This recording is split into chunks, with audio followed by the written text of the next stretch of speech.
What's up and welcome back to the Keeping It Real podcast where we review the latest in movies and TV. As always, I'm James Porter, joined by Calvin Starr and Rhys Llewellyn. Today we are here to review David Lowery's The Green Knight.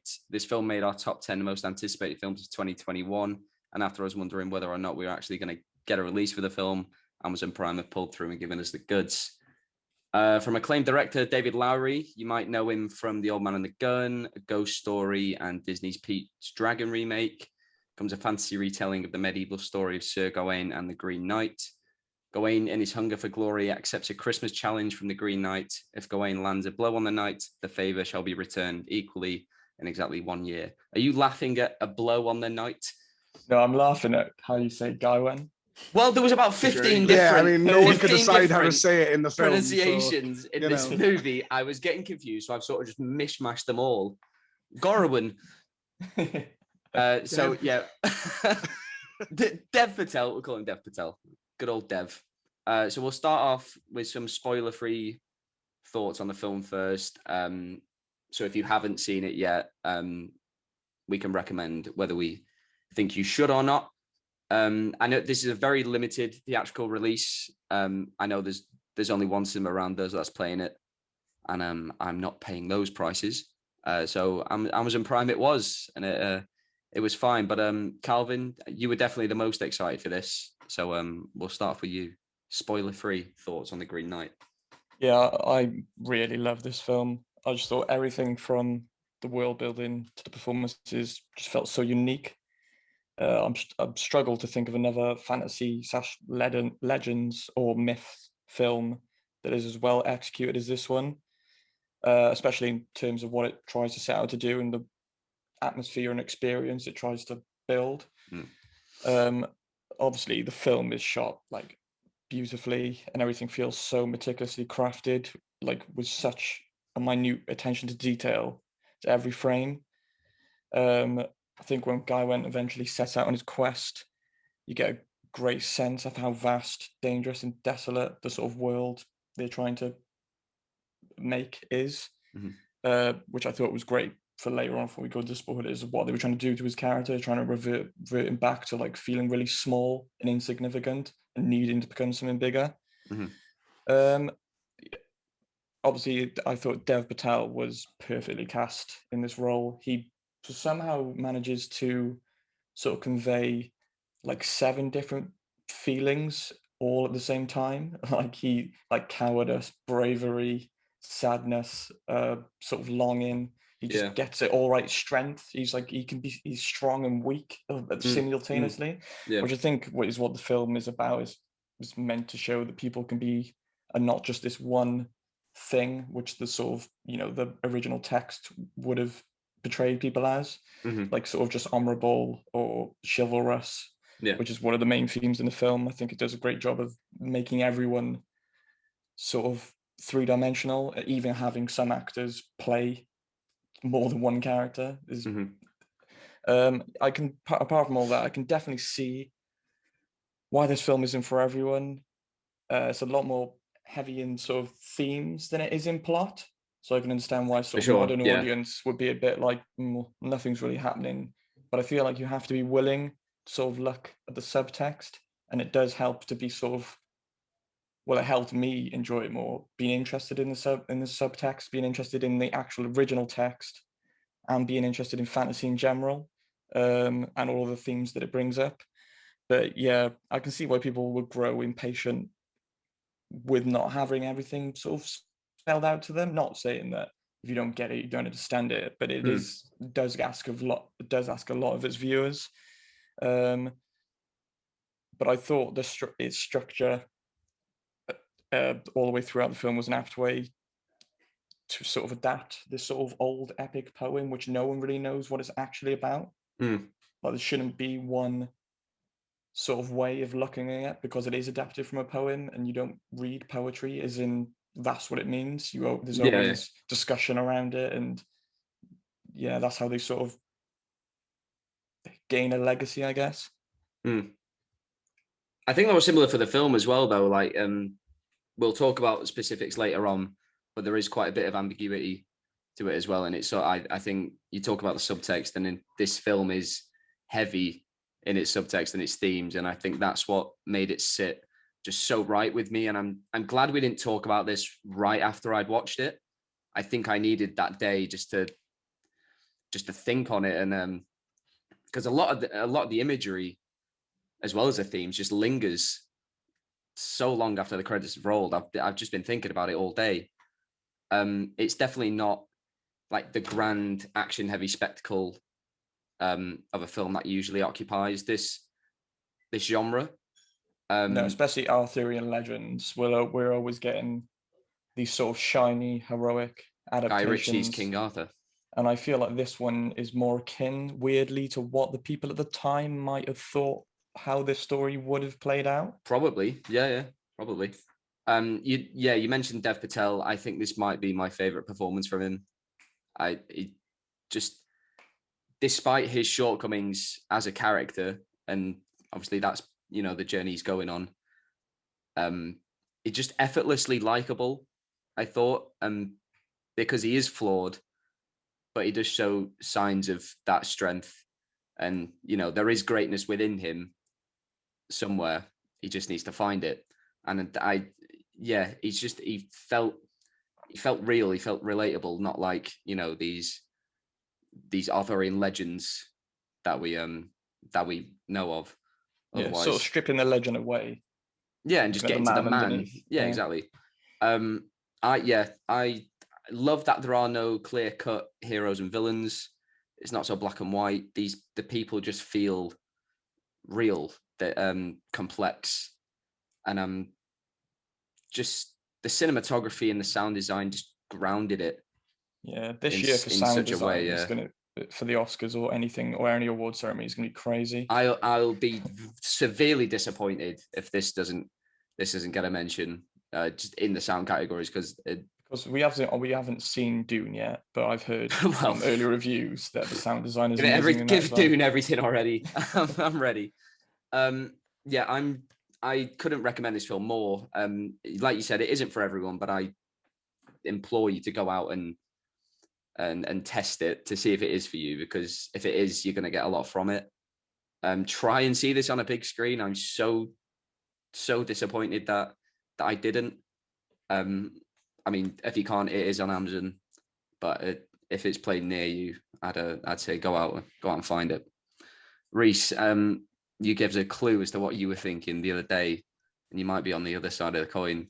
So let loose.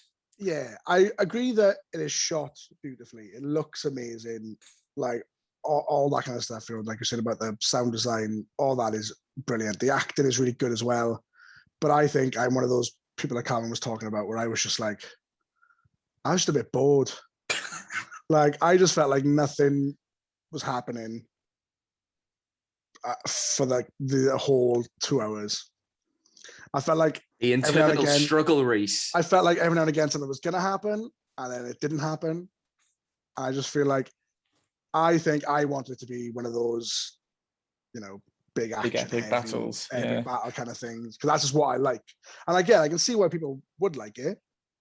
And if anyone someone was like, "Oh, I really like this film," I wouldn't be like, "Well, you're wrong," because it, I can see why you guys enjoyed it. But for me, it was just like, there's a few times where I was just like, should I just turn it off? I could be doing something else right now. But a battle through, and again, visually it's brilliant, but I just felt like, and for me, there was lots of things that I thought were thrown in just to make it a bit weird, a bit quirky. And I was just like, that didn't really need to be there, but okay. I can't wait to find out what you thought was weird and quirky when we get to spoilers. Yeah. But yeah, it's not for me, but it's not for everyone. I think that is obvious when you're watching it. One of those films, it is going to divide people, and there's nothing wrong with that, And I think as well, I didn't know what to expect, because I'd never seen anything that the director had done before. It's his best film I think it's his best film. But I put it right below Pete's Dragon.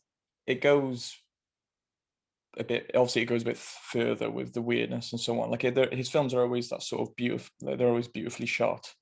But I think this film matches that style of cinematography just brings I it also all think together. that the end of the original poem or story or legend is slightly more interesting than the one we got in the film. Okay. Should we jump into spoilers? Yeah. So before the people who haven't seen it switch off, I think me and Calvin are definitely a recommend. Reese, are you a recommend or a miss?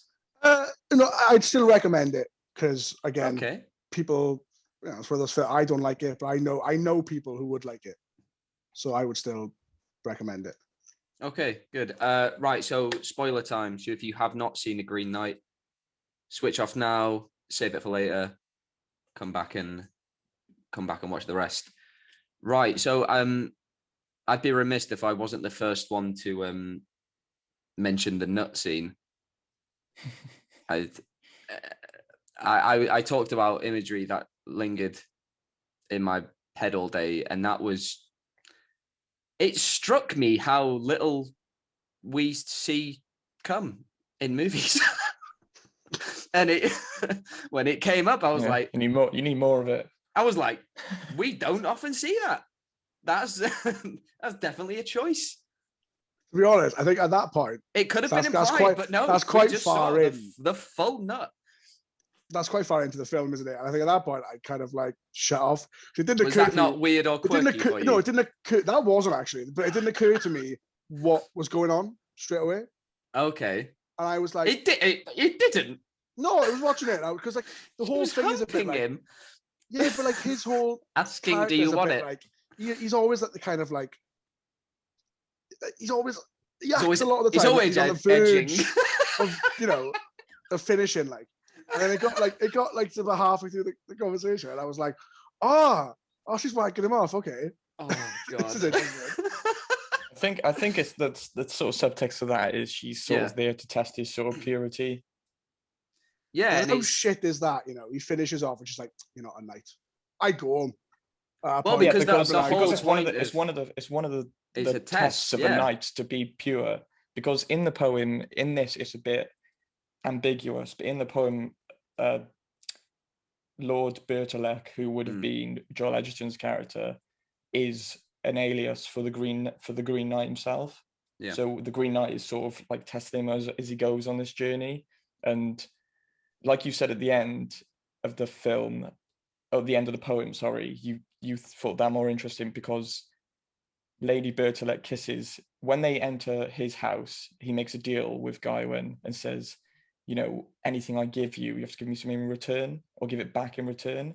So that anything from my house. So she gives him one kiss, then Lord Bertilek takes one kiss, then she gives him two, so he takes two, but then she gives him three, and in this case, the other favor, and gives him the magical sash, which can't make him hurt. So he's meant to give that back to Sir Bertilek, and that's why at the end of the film, I think it works better that he takes it off and restores his honor. But in the poem, he doesn't take it off and just returns home, and all he gets is like a little nick on his neck because the Green Knight physically can't.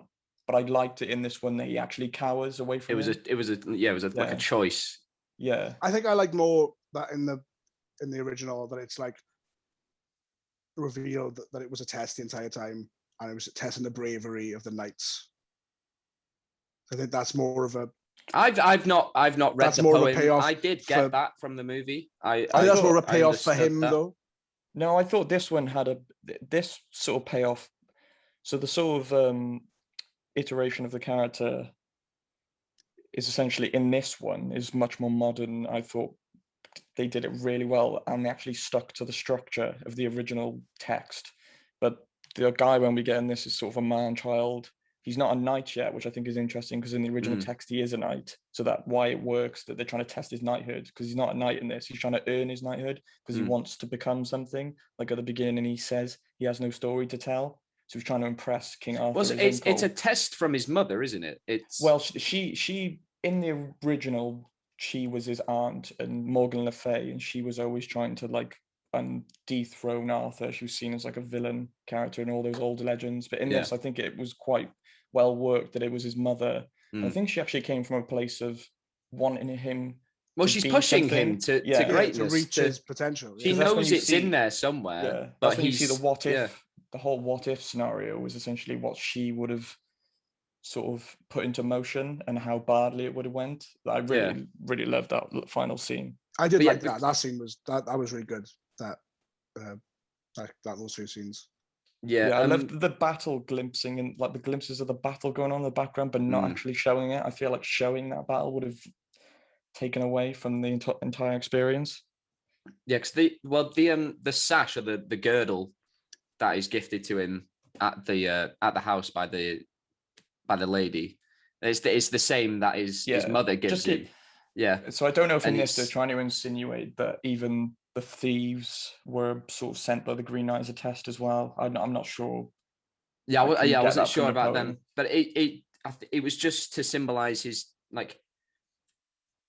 childish sort of reliance on his mother.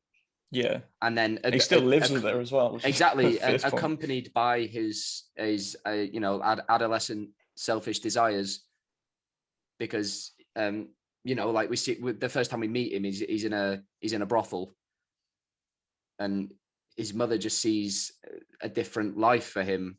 So this is all a test put in motion by her, isn't it? Because doesn't Joel Edgerton say he's like, don't come back here. None of this will be here.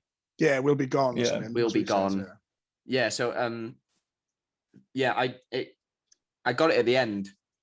I was like, oh, Joel Edgerton is he's the knight, and then this was all constructed. Yeah, in the poem by they tell you that it's much more obvious. Yeah. I enjoyed that though. It is him.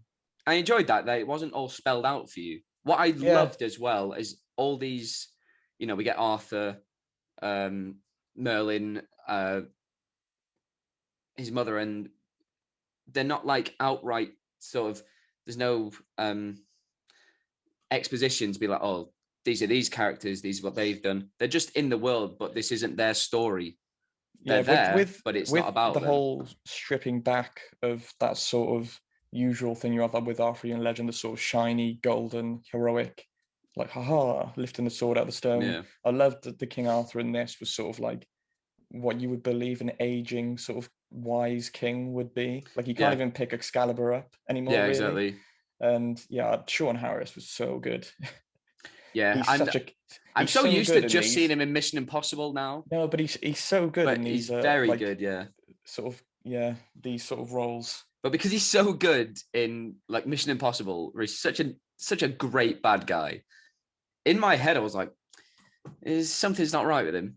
He's up to something, but no, he's just and Merlin was so cool, just didn't utter a word. Just I like that.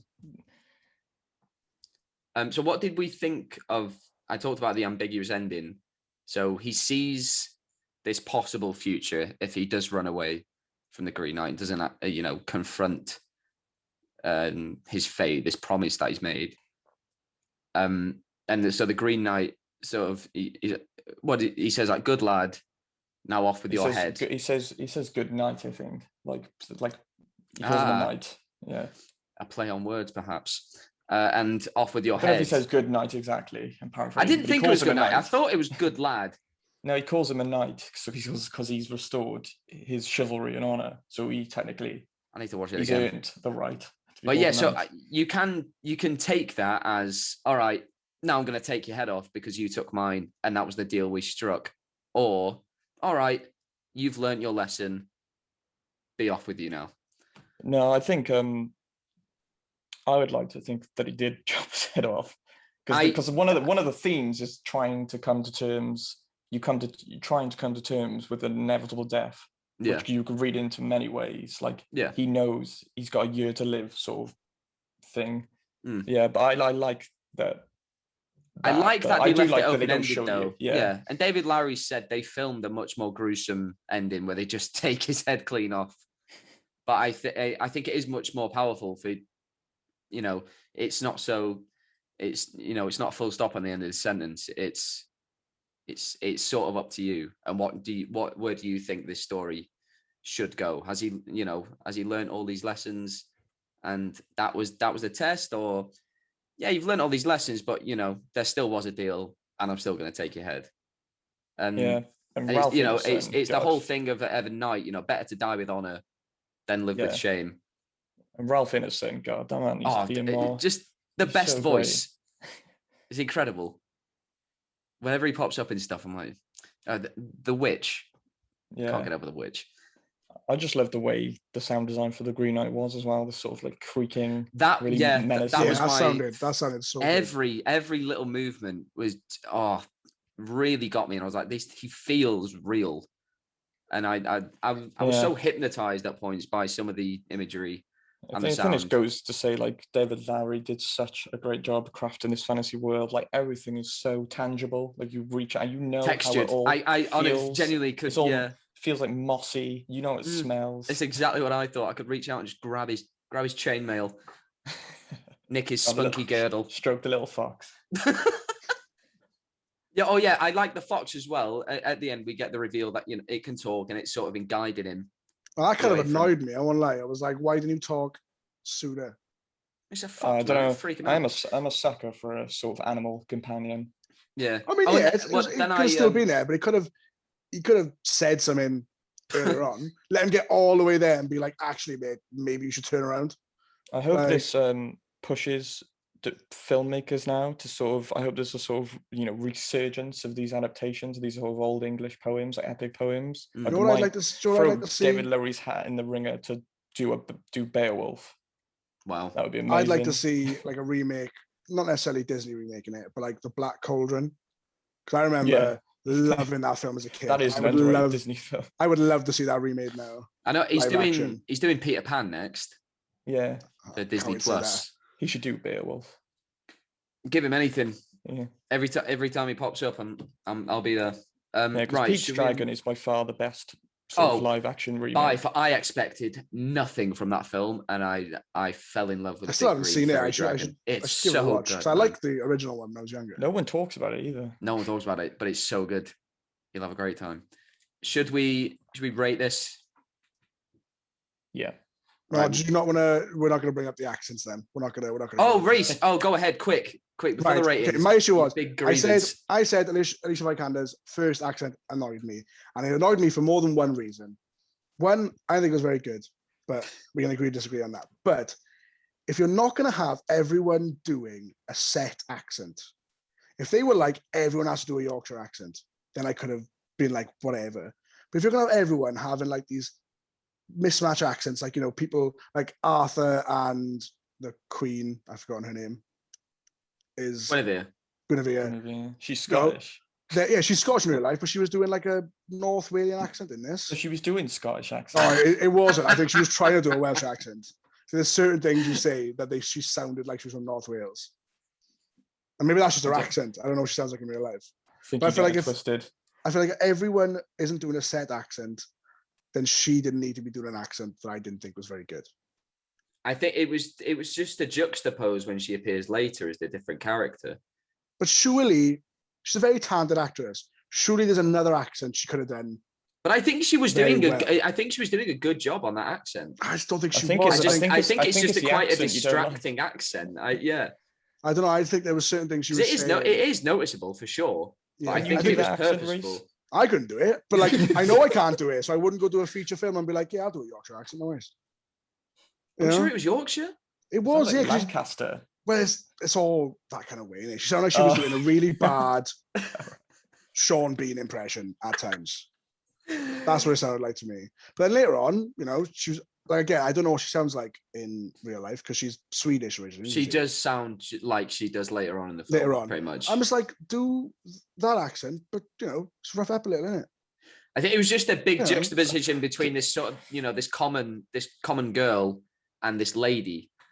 I don't know. That just kind of, I was just a bit like, it seemed like it was. I think if she was in it was more, purposeful for sure. It was such a. I know it was. I know that's why it was, but I don't like it anyway. I just think she could have just done a different accent that she'd probably do better.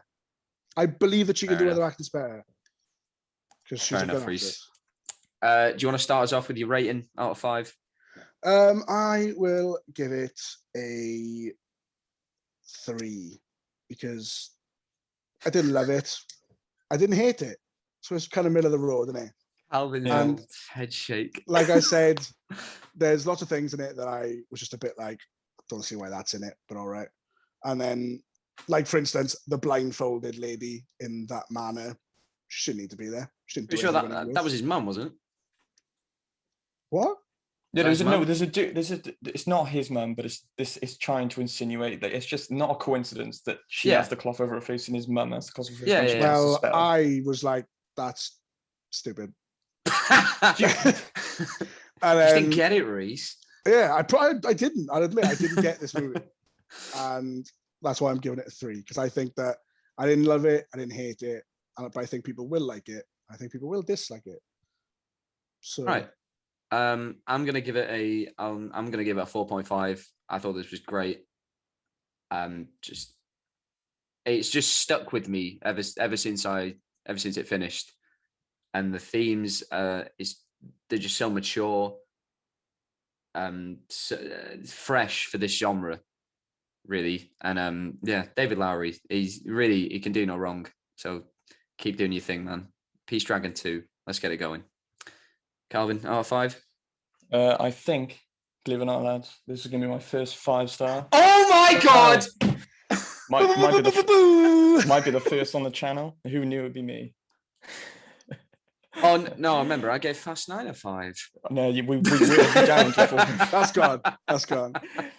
Yeah, it exceeded my expectations in every way. Obviously, I was really looking forward to the film anyway. But you know me, I would never let that jade my opinion if I didn't like it. But I just thought it was great. I can't wait to watch it again already, even though it's not really a film where you're like, God, I can't wait to watch that again. I know what you mean, though. I just want to experience it again. Yeah, I just thought it was amazing. It's lit Yeah, up 5 stars. all my senses. Oh, I'm so happy for you, man. You were so excited for this movie, and it's delivered. Good for you, Carl. Good for you, Calvin. Right, Right. sounded bitter. Maybe one day I'll find my 5-star movie. I haven't yet, but maybe one day. That's what we're all looking for. That's what we're all looking for in this life, isn't it? We all want one each. Movie. We all want one each. And to think, if Dune pays off, I can have 2 this year. God, too much to handle. Man. Might explode. Who knows? Why stop at Dune? Yeah, Why stop at Dune? Stars. You're on a roll now. I just love movies. Right, so that's it for today, guys. That was our review of The Green Knight. If you have seen the film, let us know what you thought of it down below in the comments. If you enjoyed this, please share it around with your friends on your social media, and you can follow us at Keeping It Real UK on Twitter. From there, you can find links to all our streaming platforms. What else do I say? Have a great week. Keep it real, and we'll see you again soon. Bye-bye. Soonish.